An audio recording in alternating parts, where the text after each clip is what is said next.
एक्स-रे-ओहलिन सिद्धांत के प्रमुख तत्वों में दो क्षेत्रों और देशों में वस्तु की कीमतों में अंतर होना व्यापार के तात्कालिक कारण के बाद अन्य जो प्रमुख तत्व है उन प्रमुख तत्वों में विदेशी व्यापार की वस्तुओं का निर्णय, पारस्परिक मांग द्वारा विनिमय दर, अंतर क्षेत्रीय व्यापार का निर्धारण, विदेशी व्यापार द्वारा साधनों की कीमतों में समानता को प्रोत्साहन, साधनों की कीमतों में आंशिक समानता और तुलनात्मक लागतें तथा कीमत समाप्त होने पर व्यापार की क्या स्थिति होगी, इन बिंदुओं पर अब हम चर्चा विस्तार से करेंगे। पहला बिंदु हम लेते हैं विदेशी व्यापार की वस्तुओं का निर्णय, decision of goods for foreign trade. साधनों की सापेक्षिक पूर्ति में अंतर के आधार पर आयात निर्यात की जाने वाली वस्तुओं का निर्णय नहीं किया जा सकता। इस बात का निर्णय तभी संभव है जब एक क्षेत्र में उत्पादित वस्तु की कीमतों की तुलना में दूसरे क्षेत्रों की कीमतों से करें। यह तुलना तभी की जा सकती है जब या तो दोनों क्षेत्रों में समान मुद्रा प्रचलन में हो अथवा दोनों क्षेत्रों में अलग अलग मुद्रा होने पर उनके मध्य विनिमय दर स्थापित कर ली गई हो। अब हम इसमें दोनों क्षेत्रों या देशों में समान मुद्रा, same currency in both regions, माना कि ए और बी दो देश हैं जिनकी एक ही मुद्रा है और इनके बीच व्यापारिक संबंध भी नहीं है। ऐसी स्थिति में प्रत्येक देश में वस्तु की कीमतें उनकी आंतरिक मांग के अनुसार निर्धारित होगी। परंतु यदि इन दोनों देशों के बीच व्यापार प्रारंभ हो जाता है तो एक क्षेत्र की कीमत पर दूसरे क्षेत्र की मांग का प्रभाव पड़ेगा। अपेक्षाकृत सस्ते साधनों द्वारा उत्पादित वस्तु की स्वदेशी मांग के साथ उसकी विदेशी मांग भी जुड़ जाएगी और अपेक्षाकृत महंगे साधन द्वारा उत्पादित वस्तु की स्वदेशी मांग विदेश को चली जाएगी। इस प्रकार पारस्परिक मांग के प्रभाव के कारण सापेक्षिक कीमतों में अंतर उत्पन्न हो जाएगा और दोनों देशों के बीच संतुलन की स्थापना तभी हो सकेगी जब दोनों क्षेत्र में वस्तुओं के मूल्य एक समान हो। अब हम दोनों क्षेत्रों और देशों में विभिन्न मुद्रा हो, difference currency in both regions.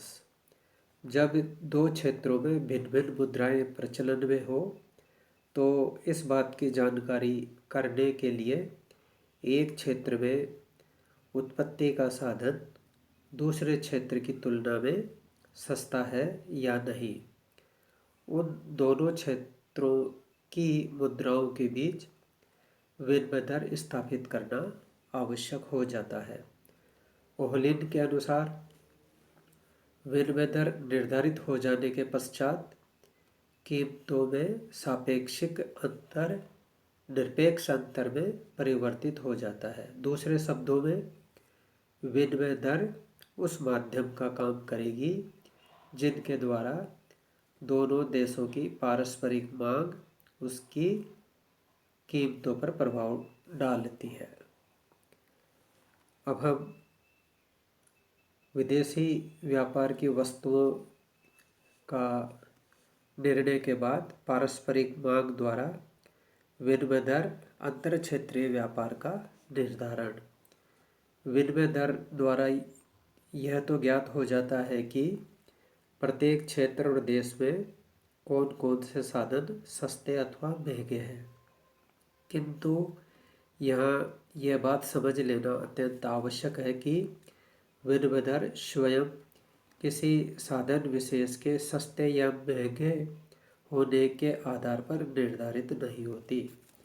विनिमय दर का निर्धारण विदेशी मुद्रा की मांग और पूर्ति की पारस्परिक शक्तियों द्वारा ठीक उसी प्रकार होता है जैसे किसी साधन की कीमत का निर्धारण उसकी मांग और पूर्ति की पारस्परिक शक्तियों द्वारा होता है।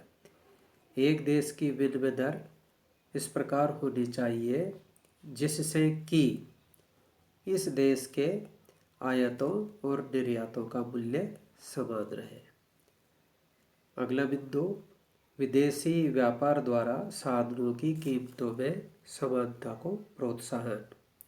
Promotion to equality in prices of factor through front trade. जब एक क्षेत्र या देश का व्यापार दूसरे क्षेत्र या देश के साथ होने लगता है तो उन देशों के साधनों की कीमतों में समान होने की प्रवृत्ति परिलक्षित होने लगती है। ओहलिन के अनुसार विदेशी व्यापार सापेक्षिक रूप से प्रचुर साधनों की कीमतों में वृद्धि और दुर्लभ साधनों की कीमतों में कमी के द्वारा उनमें समानता की प्रवृत्ति को प्रोत्साहित करता है।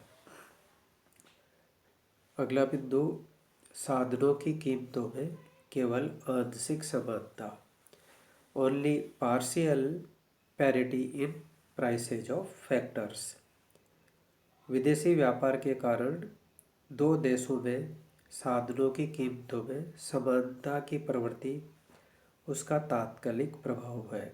यद्यपि ओहलिन ने अपने सिद्धांत में यह निष्कर्ष निकाला है कि अंतर्राष्ट्रीय व्यापार उत्पत्ति के साधनों की सापेक्षिक कीमतों में अंतर्राष्ट्रीय अंतर को कम करता है, फिर भी साधनों की कीमतों में कभी भी पूर्ण समानता स्थापित नहीं हो पाती। यहाँ यह बात अधिक महत्वपूर्ण है कि साधनों की कीमतों की अपेक्षा वस्तुओं की कीमतों में समानता की प्रवृत्ति अधिक पाई जाती है। अगला बिंदु, तुलनात्मक लागतें तथा कीमतें समान होने पर व्यापार असंभव। At equal comparative cost prices trade is impossible. यदि दो क्षेत्रों और देशों में वस्तुओं की तुलनात्मक लागतें कीमतें समान है तो उनके बीच व्यापार नहीं होगा। यह पहले ही स्पष्ट किया जा चुका है कि दो देशों के बीच व्यापार के कारण उनके द्वारा उत्पादित किए जाने वाली वस्तुओं की तुलनात्मक लागतें या कीमतों में अंतर होना है।